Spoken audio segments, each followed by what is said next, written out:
J'ai un client régulier que je vois au moins une fois par mois. Et avec lui, il y a clairement... Enfin, j'ai l'impression qu'il y a une forme d'amour qui se met en place quand on est ensemble. Et que c'est aussi ça que je suis en train de lui vendre, d'une certaine manière. Moi, je crois pas que parce que l'amour est temporaire, c'est une illusion. Au contraire, il y a des moments où je suis amoureux de mon chat et ça dure 2 minutes dans la journée.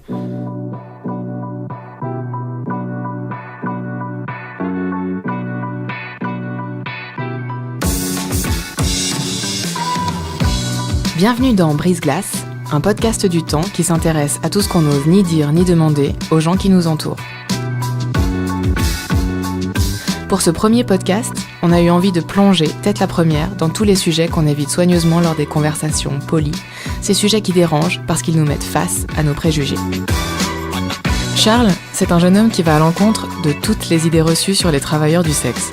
Ça fait quelques mois maintenant qu'il s'est lancé, personne ne l'y a obligé, personne ne l'a manipulé. C'est après y avoir longuement réfléchi, alors qu'il finissait son mémoire d'université, qu'il a décidé de se donner 1 an pour expérimenter les relations sexuelles tarifées. Je pense que j'ai une facilité avec le corps des autres. Au niveau du toucher et du plaisir, je suis assez à l'écoute et je comprends bien ce qui se passe dans le corps des autres quand je suis à leur contact. Mais j'avais toujours une espèce de peur liée au travail du sexe qui était mais qu'est-ce qui se passe si je fais face à quelqu'un qui me plaît pas et que, en tant que garçon, je me retrouve à pas être capable de performer complètement. J'entends par là de simplement, on va dire, bander. Si tout d'un coup ça se passe pas, qu'est-ce que je fais ? Qu'est-ce qui se passe ? L'homme en question, il vient de me payer pour 1 heure, puis je suis pas capable de faire ce qu'il vient de me demander. Ça faisait partie des premiers questionnements que j'avais avec eux, par exemple, ou comment je fais pour protéger ma santé là-dedans, si je me retrouve dans des situations où j'ai pas le choix. Suivant ce que je suis en train de proposer, je me mets en danger, parce que c'est tout d'un coup 1 heure que je vais passer attaché. Par exemple, la manière que j'ai d'approcher le travail du sexe, elle est très multiple. C'est essentiellement de l'escorte, mais à travers l'escorte, je fais autant des massages tantriques que des initiations BDSM, que du sexe tout à fait conventionnel. Et dans certains cas, c'est assez dangereux, je pense. Alors, j'ai pas fait face à ces problèmes encore. C'est assez récent, ma pratique.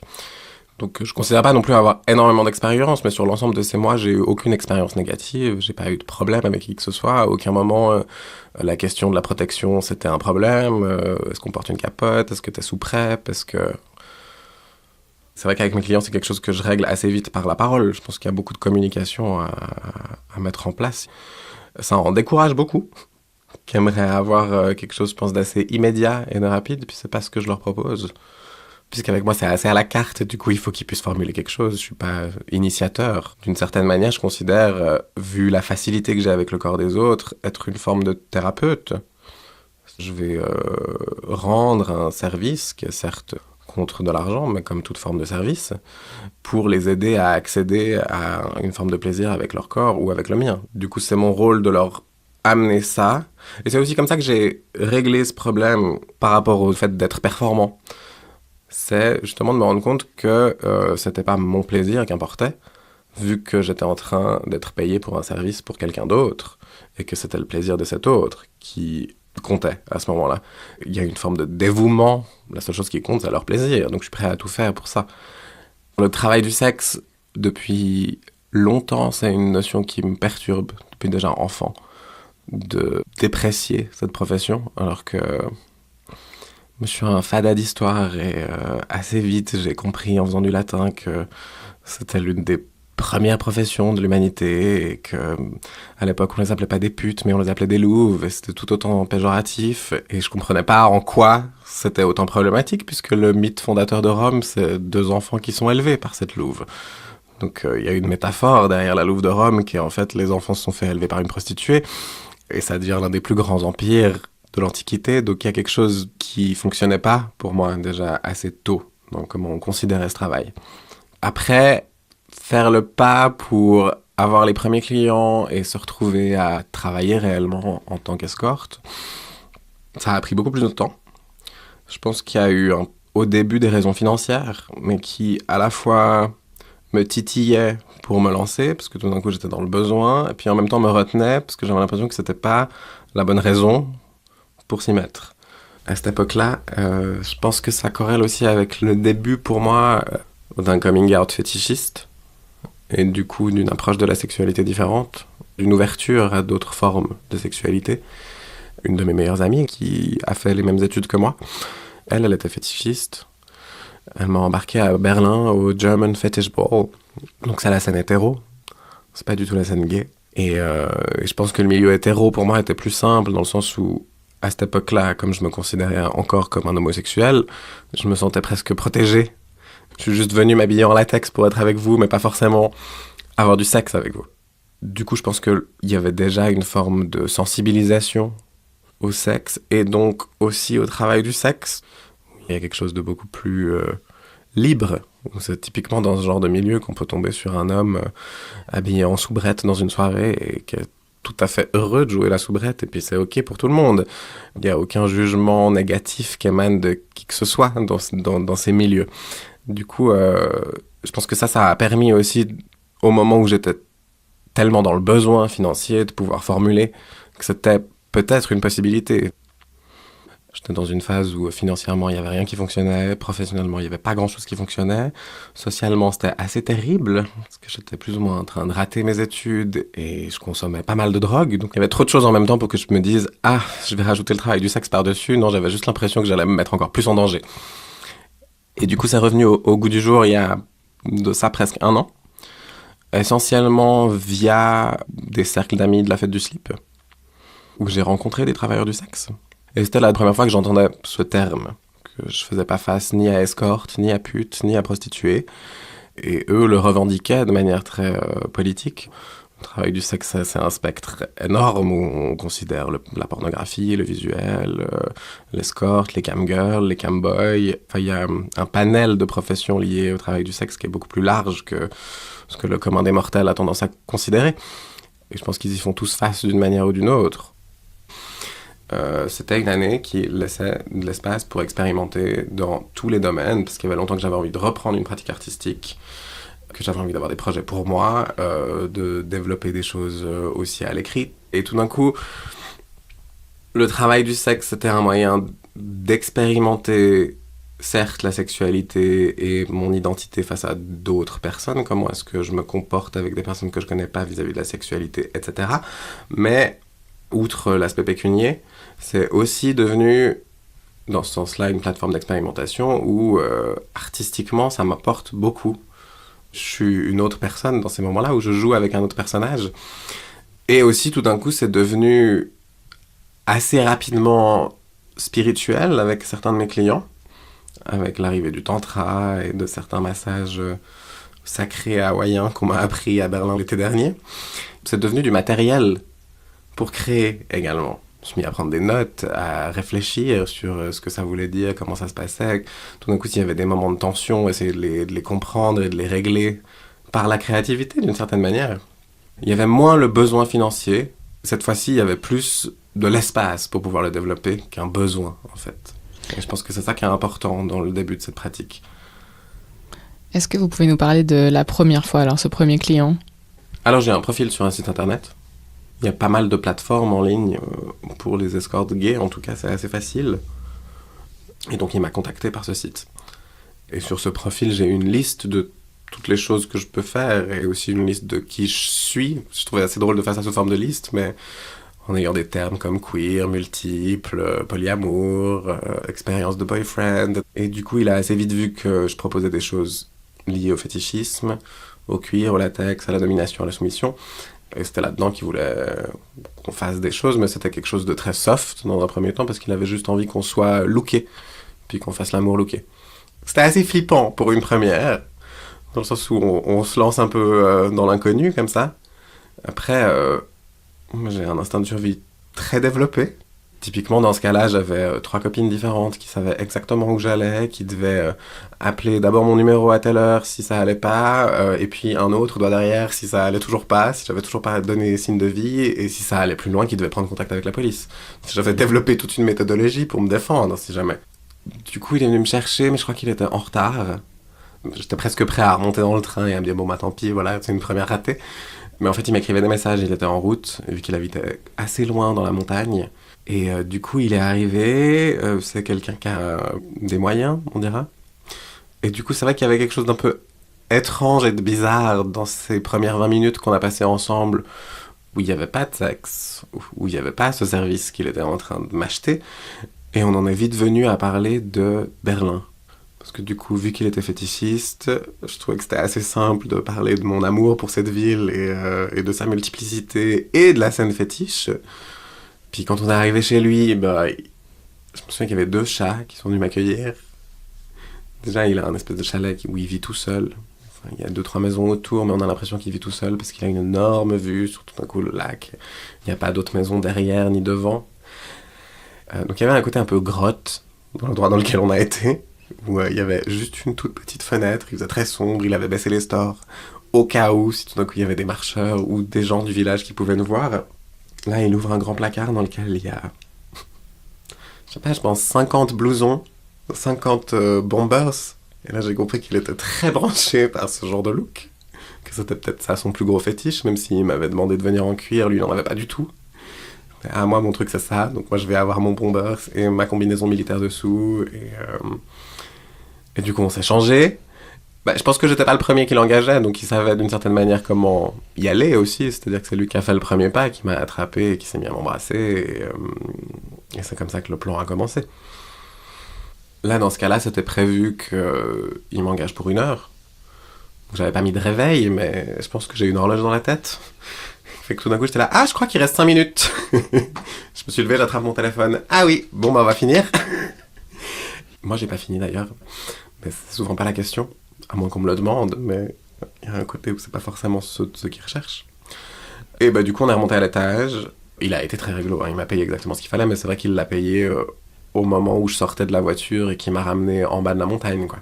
On avait prévu 180 francs pour 1 heure. Ce qui après s'est révélé être pas assez pour ce genre de plan-là, parce que ça engage un déplacement. C'est-à-dire que j'avais un train à payer, un temps à consacrer à ce déplacement, qui je considère doit aussi être pris en compte dans le tarif. J'étais super content parce que ça s'était bien passé. J'ai tout de suite reçu des messages de lui après, il a laissé un commentaire sur mon profil aussi pour me dire à quel point j'étais sympa, j'avais de la conversation facile et que je mettais les gens à l'aise. Non, sinon je me sentais vraiment assez bien dans ma peau et content d'avoir réussi à le faire. Donc c'était ma première fois et c'était un succès. Là, pour le coup, il n'y avait aucune émotion, aucun sentiment. Donc comment est-ce que vous vous êtes détaché de cette nécessité d'associer sexualité et sentiment ? Je pense que ce qu'on considère comme étant l'amour, mais d'autres formes d'émotion aussi, n'est pas toujours très juste au niveau relationnel. L'émotion comme l'amour peuvent être des choses de l'instant présent, qu'engagent pas à quoi que ce soit pour le futur. Alors avec lui, je sais pas si tout d'un coup il y avait réellement des émotions ou des sentiments. Il y avait clairement une excitation face à la nouveauté. Mais avec d'autres par la suite, j'ai un client régulier que je vois au moins 1 fois par mois, depuis le mois d'octobre. Et avec lui, il y a clairement... Enfin, j'ai l'impression qu'il y a une forme d'amour qui se met en place quand on est ensemble. Et que c'est aussi ça que je suis en train de lui vendre, d'une certaine manière. Que je lui offre une forme d'affection et de sentimentalité qui va avec l'acte qu'on est en train de performer. Est-ce que sur le plan, entre guillemets, déontologique, ça vous pose pas de problème de vendre quelque part l'illusion de l'amour ? Bah, c'est vous qui dites que c'est une illusion.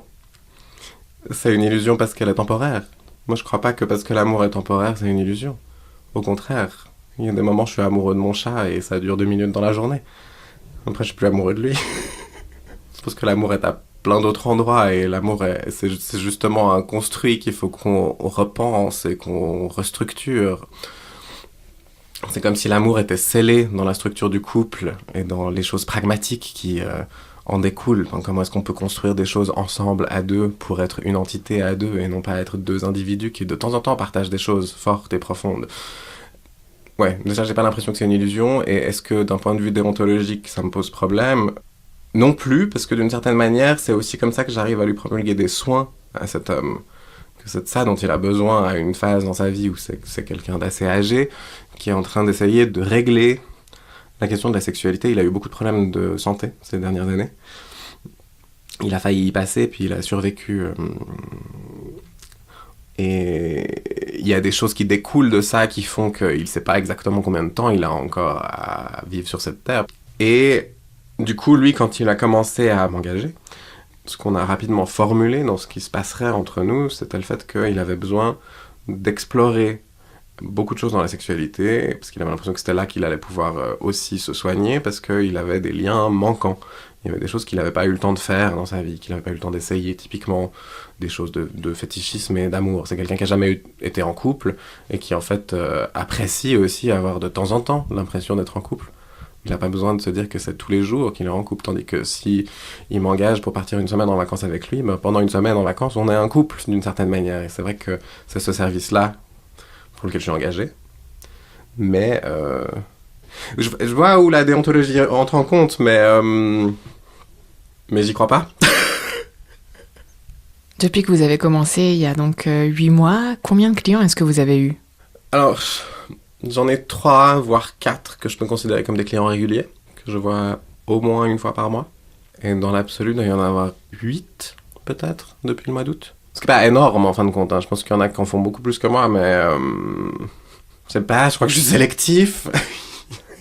Je suis pas d'accord qu'on manque de respect avant même de m'avoir rencontré, ou que sur ces applications, c'est vrai que le contact, il est assez étrange. Je pense que mon profil sort un peu du lot, vu tout ce que je propose et comment est-ce qu'il est construit, et la manière que j'ai de me présenter par le texte. En plus, je me cache, je montre pas mon visage, donc les gens qui vont s'adresser à moi, c'est des gens qui ont forcément lu le profil en détail, parce que je montre des bouts de mon corps, mais je me montre pas complètement, alors qu'il y en a plein d'autres qui représentent un peu ce cliché dans le milieu gay du latino bodybuildé, qui a un engin XXXL et qui est là pour vous faire du bien. Enfin, il y a une manière de se présenter et de faire sa pub. Je rentre pas là-dedans, et du coup, je me permets d'être sélectif vis-à-vis de comment on s'adresse à moi.